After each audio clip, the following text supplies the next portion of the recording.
What's going on, everybody? Hope you are having a wonderful morning, afternoon, or evening, wherever the hell you might find yourself, Reds. I hope you enjoyed last night as much as I did. Oh my goodness. I was sitting here thinking I couldn't believe what I was seeing. I was seeing a team in the mud. I was seeing our team battering those blue shites. I saw that with my own two eyes. I was watching 90 minutes of Demolition Man.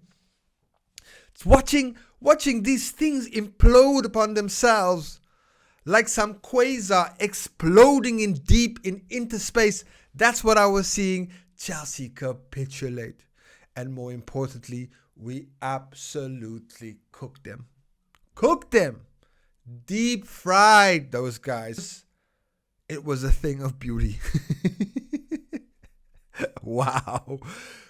I can honestly say that game, last night's game, was the best game of the season. Look, there's been many contenders. Right? There were many contenders that I thought, you know what? This is going to look excellent. But last night, I saw a performance.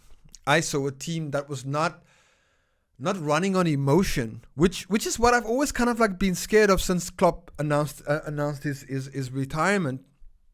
But I saw a team that was professional, that was clinical, apart from Darwin Núñez. But we'll get to that, brother, in a second. My God, it was absolutely a fucking demolition. They were absolutely put in a spliff. Caicedo, where are you? Where are they? Holograms. That's all I saw on the field. In their midfield, holograms. Conor Gregor, hologram. Raheem Sterling, hologram. Moses Caicedo, holla, get the fuck out of here. You as well, man. It was beautiful, beautiful, beautiful. My Liverpool absolutely fucking smacked them. And look, that scoreline absolutely flattered Chelsea a little bit, 4-1, okay. It could have been more if it wasn't for Darwin Núñez hitting the woodwork 4 times. Poor guy. But he had an excellent game, nevertheless. And so that's why I'm not worried just yet. But as I said, 80 minutes of domination. 80 minutes of whips and chains and bondage. It was like there was no safe word for Chelsea. The safe word for Chelsea was There was no safe word. It was just domination. Absolutely bend over, spread cheeks. That is what was happening for 90 minutes. Well, let me put it, let's be generous. Let's be generous and say 80 minutes. And Chelsea had like 1 or 2 periods where they came back. But there was nothing to be said. We were absolutely dumbing them. Goals by Diogo Jota, bodying their boy, Thiago Silva, bodying him. A guy this size bodying Thiago Silva like he didn't know what time it was. Thiago Silva was thinking about his time. He was still thinking about going to Saudi Arabia or MLS. But it's too late. There's no chance for him. Diogo Jota showed him what time it was.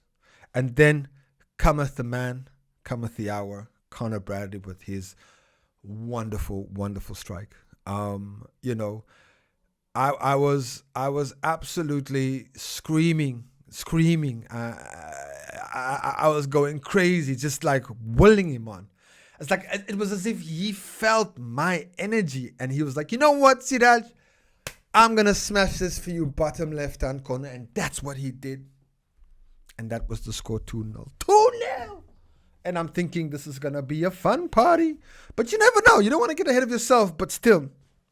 And then a great assist. He did another assist to get Szoboszlai his header, another fantastic header, and then of course a great goal by Luis Diaz, a great pass by Darwin Núñez to make it 4-1, and absolutely fantastic. But let's talk about the man of the hour, and that was Conor Bradley. I mean, 7 goals and assists so far this season. I think it's 6 or 7. 4 in yesterday's game. Look, it's fun, right? Whenever a new kid comes in, it's always a lot of fun to to enjoy that with the children and to watch them come through. Even though somewhere along the line, kids always have a great start. It's about consistency, but one thing, I can honestly be proud of about this team is, the kind of leaders that we have. And, if you are an academy graduate trying to get into the first team, you only need to look at Curtis Jones as an example of his journey and his story. As in, like, this season, he absolutely took the game seriously. And if you're an academy player, you have no better example of what it takes to play for this beautiful team of ours as to watch Curtis Jones. But Conor Bradley, take a bow, man. Take a bow. You have certainly, arrived in style. You certainly come here and we're like, I'm that guy. I am him. And I believe you. I believe you, my guy. I believe you. The composure that I saw, both in going forward in attack, it was as if, he was saying, listen, Trent can go into midfield now. I'm here. And I can honestly say that this kid has made a massive case for himself. So, you know what? These are the kind of difficult decisions that any coach loves to make when he's got two top players vying for the same position. Luckily for us, we have Trent Alexander who can play there. We have Gomez that can play there, and now obviously Conor Bradley can be in there as well. So, fair play to Klopp. Another player who maybe might have gone a little bit under the radar after last night, but still was immense, was L.F.C. McAllister. What a performance from him! If there was a joint man of the match, I would give it to him and Conor Bradley. But L.F.C. McAllister he's, I don't know where to say it. He's proven me wrong. I absolutely had my doubts, and I think I still do to a large degree about him playing in the six, because I always felt that it didn't look like he enjoyed it. But if someone who's playing like that doesn't enjoy playing, my God, then I feel sorry for whoever's gonna have to come in and take that sixth position, because McAllister obviously bust the fuck out of it. Yeah, it was a thing of beauty. Like I said, across the park, I can't even. You have to go to every single Liverpool player to kind of give everybody their flowers, because everybody was excellent. From Konate at the back to Virgil van Dijk again, strong, battling, winning second balls, winning 50-50s, headers, challenges. Fucking, it's all going down. Holy crap! I mean, I had a fucking boner watching that game. An absolute raging boner watching those fucking guys defend last night. It was absolutely inspiring, breathtaking to see Liverpool perform. And I even got into the fucking strikers. I mean, I've only mentioned the goals. But again, on the front line, Chelsea set up to play a high line. I'm sure Pochettino this morning thinks, yeah, I fucked up. As soon as Chelsea punted the ball forward trying to beat our high line, hey, they were offside. Day in, day out. I was like, Paul Tierney was just like, okay, they're offside. But even still, they didn't have a chance on the ball. Caicedo was bullied, passed off that ball by Soboslai and Curtis Jones. He had no chance. There was nothing for him to hang on to. Clutching at straws. That's what the fuck Chelsea was doing last night. And these are not bad players that Chelsea have, but we made them look fucking mid-table average, which, to be fair, they are. And I don't think a lot of Chelsea fans will disagree with that. But, fair play. And look, In the front line, again, Diogo Jota leading the line for me. For us, I cannot even fathom where we would be without Diogo Jota now that Salah isn't banging in the goals. He's just there. He can finish, right? I shudder to think what kind of player Darwin Núñez would be if he had Diogo Jota's finishing. But, my hope is that, all of those goals will be coming at the end. Did I mention that fucking Chelsea were holograms? Oh my God, guys. Absolutely fantastic. I mean, if I go quickly to some of the stats and that kind of stuff, I just want to bring up a couple of stats that I've seen, and in terms of just kind of going back to McAllister, which dominated in that six, 95 touches, 91% pass accuracy, and he was on the back. Look, yeah, a lot of that side to side. Okay, I would admit that, but he made some incisive fucking passes, right?